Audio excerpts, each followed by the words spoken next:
Here's something that shouldn't be possible. India has one of the highest household savings rates on the planet. We save more of our income than Americans, than Europeans, than most of the world. Our grandparents saved. Our parents saved. We saved. And yet, walk into most Indian homes and ask one question. Is your money growing faster than prices are rising? Silence.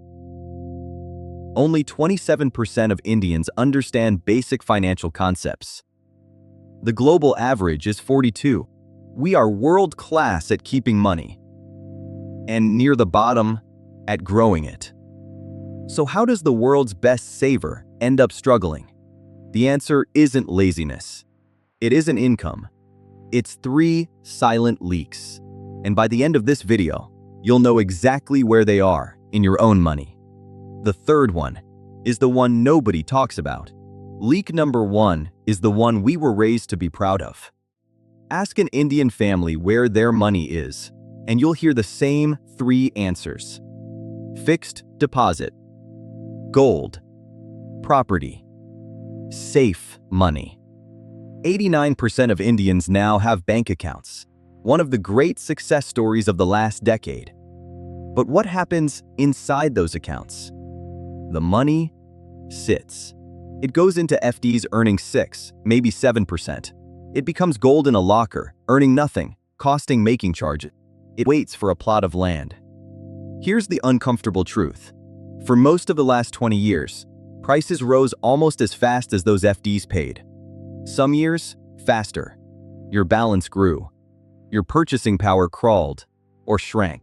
Now, to be fair, right now, in 2026, inflation has cooled to around 2%, so safe assets are finally earning real returns. Enjoy it.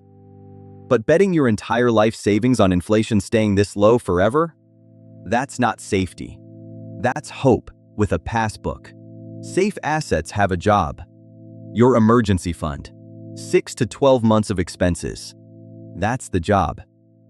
When safe becomes your entire plan, safety quietly becomes the most expensive thing you own. Let's actually run the numbers our schools never did.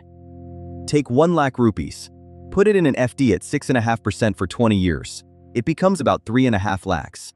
Sounds fine. Now let average inflation of 5% chew on it. For those same 20 years. That 3.5 lakhs buys what roughly 1.3 lakhs buys today.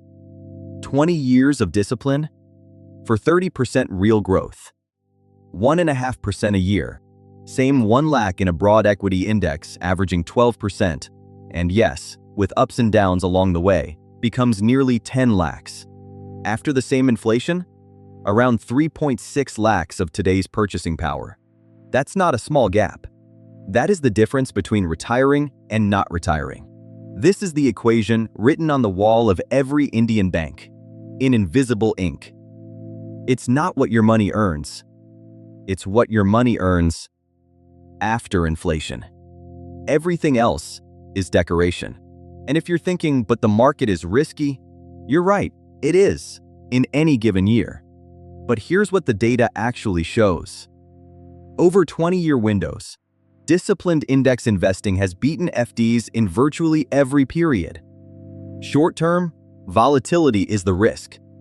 Long-term, inflation is the risk. We've been guarding against the wrong enemy. Leak number 2 doesn't live in your bank. It lives in your salary hike.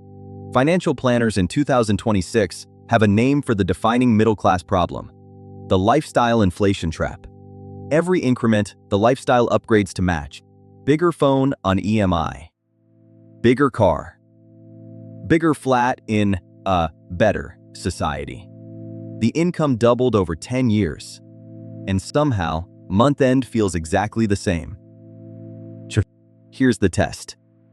Think of your salary 5 years ago. You survived on it, right? So where is the difference between that salary and today's? If you can't point to it, an investment account, an asset, anything, the Escalator ate it. The fix isn't misery. It's one rule. Every time income rises, capture half the raise before you ever feel it. Automate it into investments on salary day. You lifestyle upgrade with the other half, guilt-free. The people who get wealthy on ordinary salaries aren't the ones who earn the most. They're the ones whose savings rate rises with their income, instead of their spending. And now the third leak. The one our parents never had, and the one nobody warns you about. For generations, the Indian middle class had one superpower. We did not buy what we could not afford. That firewall is being dismantled. Politely, one notification at a time. Buy now, pay later. No cost, EMI. Instant personal loans approved in 90 seconds. Consumer lending in India is growing at rates that would terrify your grandfather. BNPL alone compounding around 40% a year. And almost none of it builds an asset. It's phones, trips, weddings, gadgets. Liabilities wearing the costume of affordability. Understand what's actually happening. The same compounding that could have worked for you a moment ago is now working against you. At 18, 24, 36%. Every EMI on a depreciating thing is a SIP running in reverse. One line to keep. Borrow only for what can grow. Education, a home, a business. If it loses value the day you buy it, pay cash or wait. That single filter puts you ahead of most of your generation. So who's escaping? Quietly. Millions already are. And we can see it in the data. Monthly IP investments in India jumped from 10,000 crores in 2022 to 23,000 crores in 2025. More than doubled in 3 years.